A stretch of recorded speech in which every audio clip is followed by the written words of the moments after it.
మీరు case deal చేస్తున్నప్పుడు ఖచ్చితంగా ఈ కేసు విజయం సాధించి తీరుతుందని చెప్పి ఆకివీడు పెద్దపేట బాధితులు మొత్తం అంతా కూడా నమ్మారు.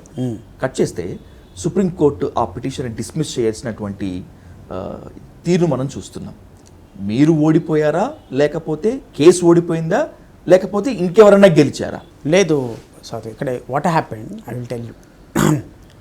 కోర్టులు అనేవి ఎప్పుడు కూడా ఫ్యాక్చువల్ ఆస్పెక్ట్స్ మీద కాకుండా లా మీద మాత్రమే వర్క్ చేస్తాయి కోర్టులు అనేవి. అంటే కోర్ట్స్కి ఎప్పుడు కూడా డాక్యుమెంటేషన్ ఈజ్ వెరీ ఇంపార్టెంట్.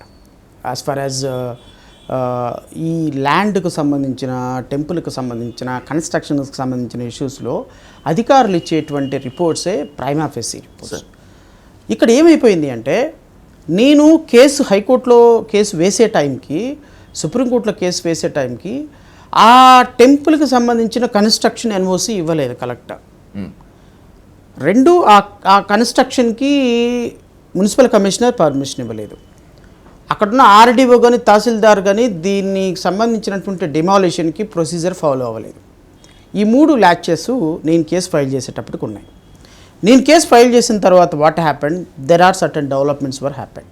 ఏంటి ఆ డెవలప్మెంట్స్ అంటే, అక్కడ ఉన్నటువంటి గొంతేనమ్మ గుడిని అని లోకల్ ప్రజలు ఏదైతే గొంతేనమ్మ గుడి అంటున్నారో ఆ గొంతేనమ్మ గుడిని నైట్ డెమాలిష్ చేసేసారు. ఓకే, ఓవర్ నైట్ పోలీసులను పెట్టి డెమాలిష్ చేశారు. డెమాలిష్ చేసి very next day RDO and tahsildar enquiry చేశాము, లోకల్ ఇన్స్పెక్షన్ చేశాము, ఇది రామాలయం అని చెప్పేసి రికమెండ్ చేసేసారు. The very next day with in span of అవర్స్లో collector has given NOC. The very moment municipal commissioner accorded permission for building construction, రామాలయం construction. ఈ మూడిటికి బేస్ డాక్యుమెంట్ ఏంటి అంటే, ఆకువీడు నగర పంచాయతీ చేసిన తీర్మానం. ఈ ఆకువీడు నగర పంచాయతీ తీర్మానంలో 19 మంది కౌన్సిలర్లు ఉన్నారు. అంటే మనకి ఎమ్మెల్యేలుగా ఎలాగైతే అసెంబ్లీలో ఉంటారో, పంచాయతీ తీర్మానం వెరీ ఇంపార్టెంట్. ఆకువీడు నగర panchayat is a major panchayat and municipal commissioner also there. ఈ మున్సిపల్ కమిషనర్ ఉన్న ఆకువీడు నగర పంచాయతీకి 19 మంది కౌన్సిలర్లో 18 మంది కౌన్సిలర్లు ఇనానిమస్గా గొంతేనమ్మ గుడి కూల్చటానికి పర్మిషన్ ఇచ్చారు. గొంతేనమ్మ గుడి కూల్చి, అంటే ఎగ్జిస్టెన్స్లో ఉన్నటువంటి డైలాపిటేటెడ్ కన్స్ట్రక్షన్ని డెమాలిష్ చేసి దాని స్థానంలో రామాలయం కట్టడానికి యునానిమస్గా రెజల్యూషన్ వాజ్ పాస్డ్. ఈ 18 మంది కౌన్సిలర్స్లో 13 మంది councillors are from YSRCP. Okay, so ఈ వైఎస్ఆర్సీపీ ప్రభుత్వ కౌన్సిలర్లు అట్లీస్ట్ ఇప్పుడు అక్కడ దళితులకి హిందువులకి జరుగుతుంది విషయం. దళితులు ఏమంటారు, ఇది చర్చ్ అని అంటంలా. దళితులు ఏమంటారు, ఇది గొంతేనమ్మ గుడి అంటారు. హిందువులు ఏమంటారు, ఇది కాదు రామాలయం అని వీళ్ళు అంటారు.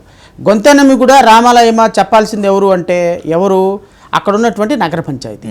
నగర పంచాయతీలో ఉన్నటువంటి ఇప్పుడు దళితులకి సమస్య వచ్చినప్పుడు 40% ఓటింగ్ హోల్డ్ చేసుకొని దళిత పార్టీగా నేను దళితుల పక్షపాతిని చెప్పే జగన్మోహన్ రెడ్డికి సంబంధించి పార్టీకి సంబంధించిన 13 మంది కౌన్సిలర్లు ఇది గొంతేనమ్మ గుడి కాదు రామాలయం అని చెప్పి ఓటేశారు. దీన్ని డెమాలిష్ చేసి ఎగ్జిస్టింగ్ డెమాలిషన్ చేసేసి కొత్త గుడి కట్టండి అని చెప్పేసి ఓటేశారు. ఎప్పుడైతే ఈ గుడి డెమాలిషన్కి ఓటేశారో they voted against Dalit. Okay, నేను ఇప్పుడు ఫర్గా హిందువులకు వేశారని నేను చెప్పను. దే ఓటెడ్ అగ్నెస్ట్ దళిత్ విష్. కేవలం వైఎస్ఆర్సీపీ 13 మంది సభ్యులు ఓటేసిన కారణంగా ఆ డెమాలిషన్ జరిగింది. అక్కడ కొత్త స్థానంలో కలెక్టర్ ఎన్ఓసి ఇచ్చాడు, ఫాలోడ్ బై కమిషనర్ పర్మిషన్ ఇచ్చాడు, ఫాలోడ్ బై కన్స్ట్రక్షన్ స్టార్ట్ అయిపోయింది. ఇప్పుడు చెప్పండి, రాజకీయ పార్టీలు అన్నీ కలిసి అక్కడ ఎవరు గొంతు నొక్కారు, దళితుల గొంతు నొక్కేశారు. ఇప్పుడు ఈరోజు అక్కడ అన్యాయం అయిపోయింది. ఎవరు, వైఎస్ఆర్సీపీ ఏమో పాలిటిక్స్ మాట్లాడుతుంది, కూటమి ప్రభుత్వం ఏమో రఘురామకృష్ణరాజు రూపంలో రామాలయం కట్టాలంటుంది, కలెక్టర్ ఏమో ఇది 150 సంవత్సరాల నుంచి ఇక్కడ టెంపుల్ ఉంది అంటాడు, మున్సిపల్ కమిషనర్ ఏమో ఇది కన్స్ట్రక్షన్ కట్టడానికి ఫిట్ ల్యాండ్ కన్స్ట్రక్షన్ పర్మిషన్ ఇచ్చారు.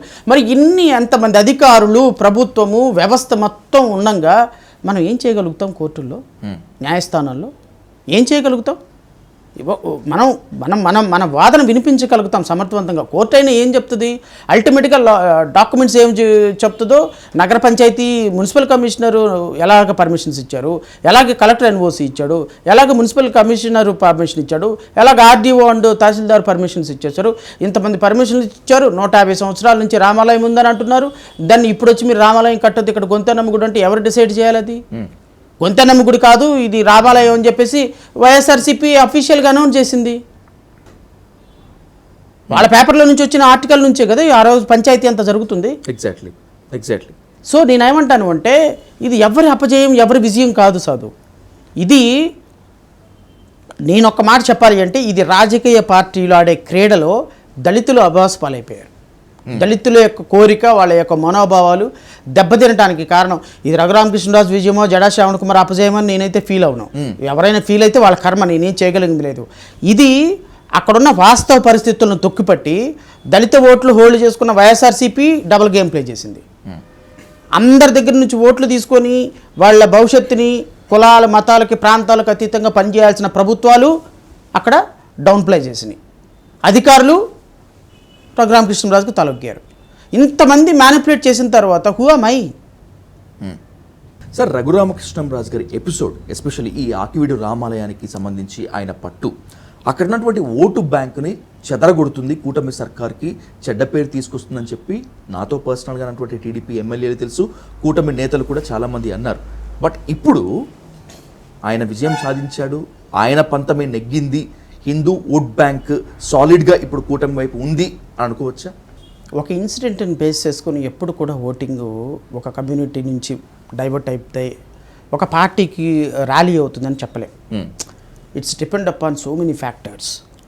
అంతేగాని ఇప్పుడు జడా శ్రావణ్ కుమార్ కేసు గెలిచాడు కాబట్టి ఎస్సీ ఓట్లన్నీ పడిపోతాయి, రఘురామకృష్ణరాజు గారు కేసు ఓడిపోయాడు కాబట్టి హిందువుల ఓట్లన్నీ పోతాయి.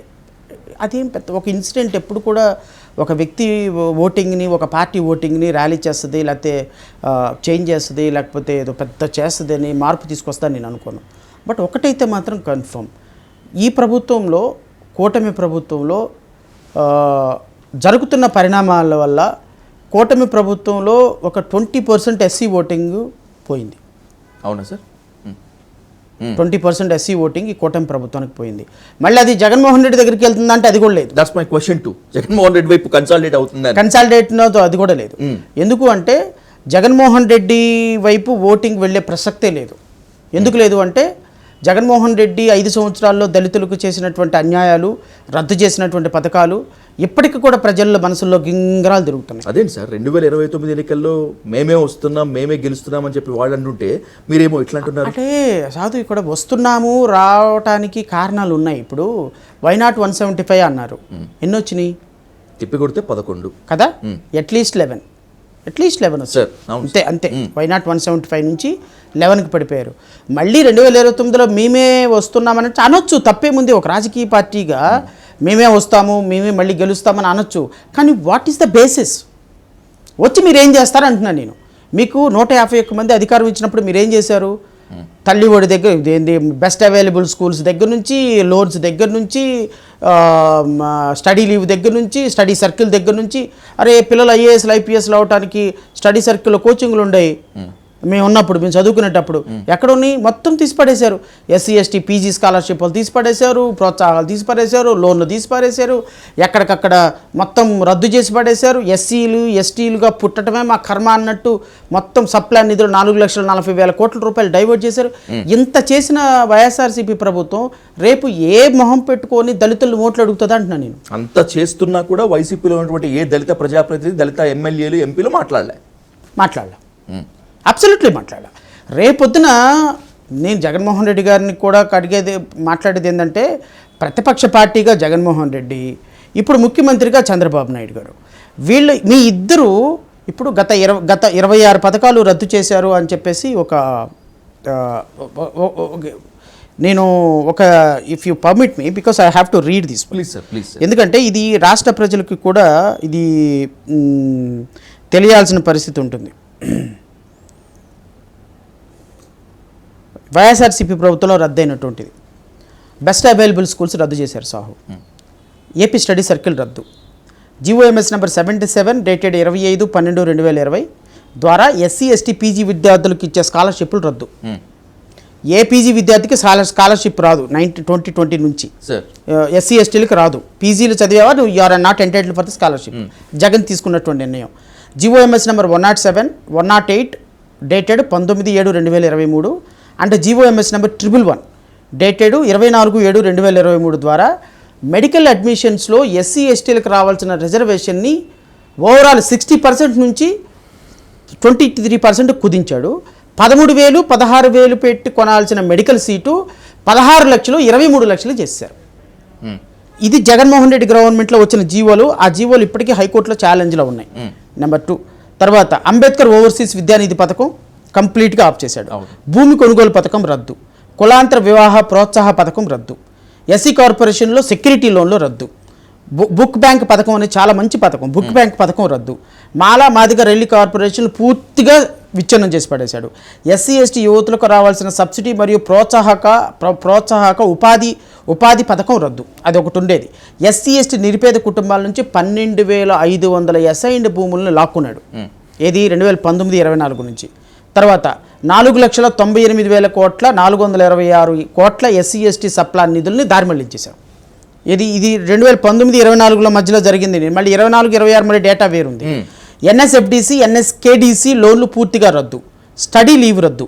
ఎస్సీ ఎస్టీలకి ఇప్పుడు నేను ఎస్సీ ఎంప్లాయీని అనుకోండి, నేను పీజీ చదవాలనుకుంటే నాకు లీవ్ ఉంటుంది. 1 year లాంగ్ లీవ్ ఉంటుంది. ఆ లీవ్ మొన్నటిదాకా ఉండేది. జగన్మోహన్ రెడ్డి గవర్నమెంట్లో రద్దు చేశాడు. ఎస్సీ ఎస్టీ పథకాన్ని పూర్తిగా నీరుగార్చి ఎస్సీ ఎస్టీ కేసు పెట్టామంటే అవుట్ ఆఫ్ 100 కేసెస్లో 90% కేసెస్ ప్రాథమిక దశలోనే రిఫర్డ్ యాజ్ ఫాల్స్. ఇది జగన్మోహన్ రెడ్డి టైంలో తీసుకున్న నిర్ణయం. షెడ్యూల్ ఏరియాలో ITDA పూర్తిగా అవినీతిమయం. షెడ్యూల్ ఏరియాలో నిబంధనలకు వ్యతిరేకంగా గిరిజనేతరుల నియామకం.